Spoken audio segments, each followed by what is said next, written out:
I am here in the barren woodland of Bonnewee, Scotland to find me some wild garlic. I was told by the little foraging group I'm part of online that there would be wild garlic here. And I'm gonna tell you straight, folks, I was lied to. Alright, okay. So this blanket of greenness is wild garlic, but it's actually few flowered leek, which is wild garlic's less pungent, less flavoursome, thin, ugly, disgusting cousin. I mean, it is still edible. I just take my wild garlic very seriously. So this is invasive. It's derived from Asia, meaning when you pick it, you can satisfyingly rip it up, bulb and all.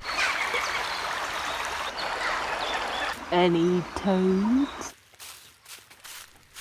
And once you've got bored of gathering up wild garlic, few flowered leek, you can saunter on home and begin making your dumplings. Which of course starts with plain flour, some warm water, enough to sort of bring together your dough, and then you can give it a good knead until magically it appears to be this elasticy kind of dough. There you go.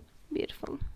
And now you can prepare the innards of your dumplings, starting with, of course, an abundance of garlic, a hastily chopped up leek or two. Just have fun with it, you know.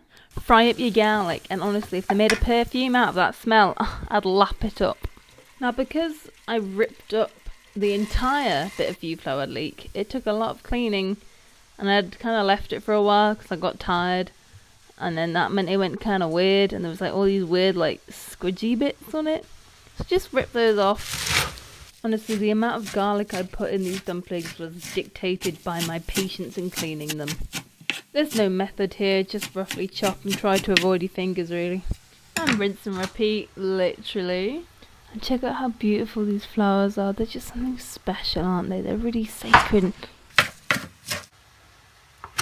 So as pretty and special as the flowers are, they are indeed edible and very tasty.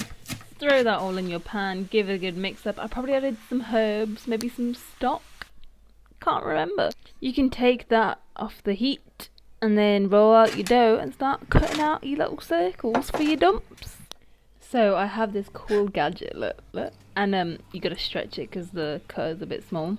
So you wet the edges and then you can put in your little filling. There you go.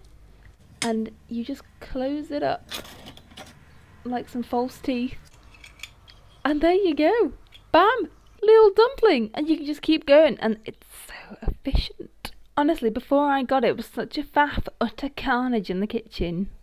So I sped through that, just rinse and repeat, not literally. And with the leftover dough, make some noodles, and then you can slap them in some boiling water. Who's Walter? And they don't take long, maybe 5 minutes. And also, fun fact, if you put some salt in there, they don't stick together, and it works. This one was a bit of a dud. We don't talk about it. So the excess flour and the innards from exploded ones made this sort of broth.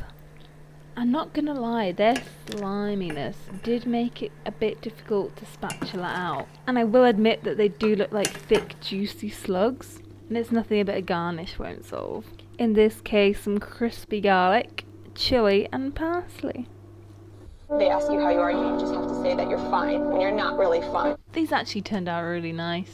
Very tasty and satisfying. I really recommend.